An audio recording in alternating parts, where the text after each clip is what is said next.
భారతీయ ఛానల్కి స్వాగతం. జై శ్రీరామ్. ఉత్తరాఖండ్ అక్కడ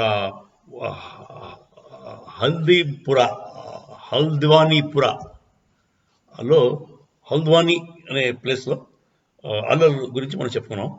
అక్కడ అక్రమ కట్టడాలు రైల్వే ప్రాపర్టీలో ముస్లిమ్స్ వాళ్ళ మసీదులు మద్రసాలు అని నిర్మించుకున్నారు. వాటిని ఈ కోర్టు ఆదేశించింది. హైకోర్టు ఆర్డర్ ప్రకారం local municipal bodies plus police కలిసి డిమాలిష్ చేశారు. డిమాలిష్ చేసిన వెంటనే అల్లర్లు మొదలైపోయాయి.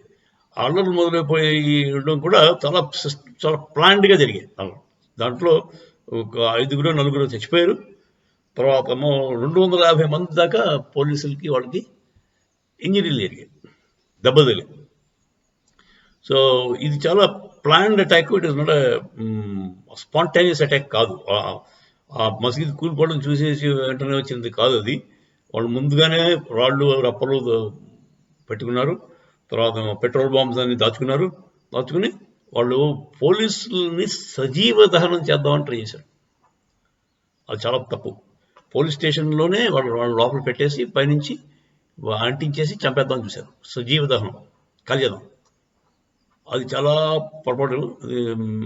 దానివల్ల మొత్తం డిస్ట్రిక్ట్ మెజిస్ట్రేట్ ఒక ఆవిడ వందనా సింగ్ లేడీ, ఆ ఏరియాకి డిస్ట్రిక్ట్ మెజిస్ట్రేట్, ఐఏఎస్ క్యాడర్ అనమాట. ఆవిడ ప్రెస్కి అందరికీ కూడా కన్విన్సింగ్గా బాగా మాట్లాడి చెప్పింది, ఇది ప్లాన్డ్ ప్రీమెడిటేటెడ్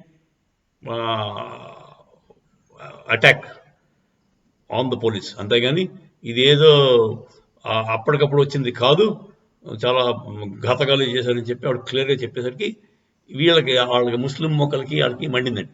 వాళ్ళు ఇప్పుడేమో ఆవిడని #అరెస్ట్ వందనా సింగ్ అంటూ ట్విట్టర్లోను అదే ఎక్స్లో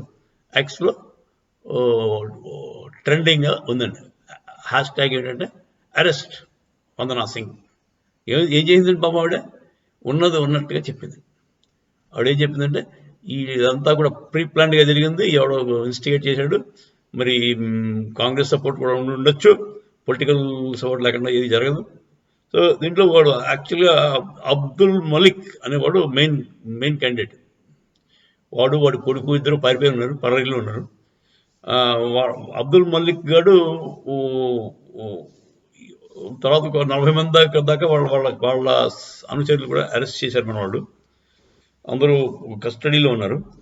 వీళ్ళు చేసిన డ్యామేజ్ ఏంటంటే ఒక 2.44 కోట్లు ప్రాపర్టీ, పబ్లిక్ ప్రాపర్టీ డ్యామేజ్ అయిందని చెప్పి ఎస్టిమేట్ వచ్చింది.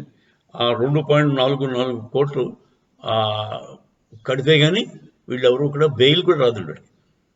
కొత్త లా ప్రకారం అది recovery of public property act కింద వాళ్ళు అన్లెస్ ఆ ఎస్టిమేటెడ్ అమౌంట్ కడితే కానీ బెయిల్ పిటిషన్ కూడా యాక్సెప్ట్ అవ్వదు. సో అబ్దుల్ మలిక్ వాడి కొడుకు జైల్లో దొరికితే వాళ్ళు escape until they pay 2.44 crores. అది వైట్ మనీ కట్టాలి, అంతేగాని క్యాష్ తీసి కట్టేస్తానంటే కుదరదు. అంటే ఏదో డ్రగ్స్ అమ్మింగ్ వచ్చిన డబ్బులు బ్లాక్ మనీ ఉండదు, వాళ్ళు లేకపోతే ఎక్స్టార్షన్లో వచ్చిన డబ్బులు క్యాష్ తీసుకొచ్చి కడతామంటే కుదరదండి. వాళ్ళు బ్యాంక్ ట్రాన్స్ఫర్ ద్వారా 2.44 crores కడితే they will get a bail. అదండి ఆడసింహం వందనా సింగ్ డిస్ట్రిక్ట్ మెజిస్ట్రేట్ గారు ఆవిడ చేసిన గ్రేట్ క్లియర్ కట్, ఆవిడ క్లారిటీ ఆఫ్ మైండ్ ఉంది. ఆవిడ ఉన్నట్టుగా మాట్లాడారు. దానికే ఆవిడని తప్పు పడుతున్నారు పాపం వీళ్ళు. ఈ పరిస్థితుల్లో అతను చీఫ్ మినిస్టర్ పుష్కర్ ధామీ, అతను కూడా చాలా స్ట్రాంగ్ మ్యాన్. ఎవరిని వదలకుండా ఈ అల్లర్లు చేసిన వాళ్ళందరినీ కూడా ఏరేసి పట్టేస్తున్నారు, అరెస్ట్ చేస్తారు. సో పుష్కర్ ధామీ గారు కూడా మంచి స్ట్రాటజిస్ట్. అతను ఇంకో పని చేశాడు, మీకు అంతకుముందు చెప్పినట్టు. అది ఇదే ఏరియాలో మళ్ళీ వాళ్ళు తిరిగేసి మళ్ళీ చిన్న గుడిసెలు కట్టుకుని స్టార్ట్ అయిపోకుండా ఈ పబ్లిక్ గవర్నమెంట్ ప్రాపర్టీ రైల్వే ప్రాపర్టీని సెక్యూర్ చేయడానికి ఒక పోలీస్ చెక్ పోస్ట్ని కూడా అక్కడ అర్జెంటుగా కట్టించారు. చెక్ పోస్ట్ కట్టడం అయిపోయింది, దాంట్లో ఇనాగ్రేషన్ కూడా అయిపోయింది. ఇనాగ్రేషన్ కూడా మనం చెప్పుకున్నాం కదా, injured police lady of constables వాళ్ళు ఇనాగ్రేట్ చేశారు. అది ఆ కాన్సెప్ట్ కూడా చాలా నచ్చింది అనుకున్నాం. అదండి పరిస్థితి. పుష్కర్ ధామీ గారు, వందనా సింగ్ ఇలాంటి వాళ్ళు ఉంటగా మనకి రక్షణ బాగానే ఉంటుందని భావించాం. జై శ్రీరామ్, హర హర మహాదేవ్.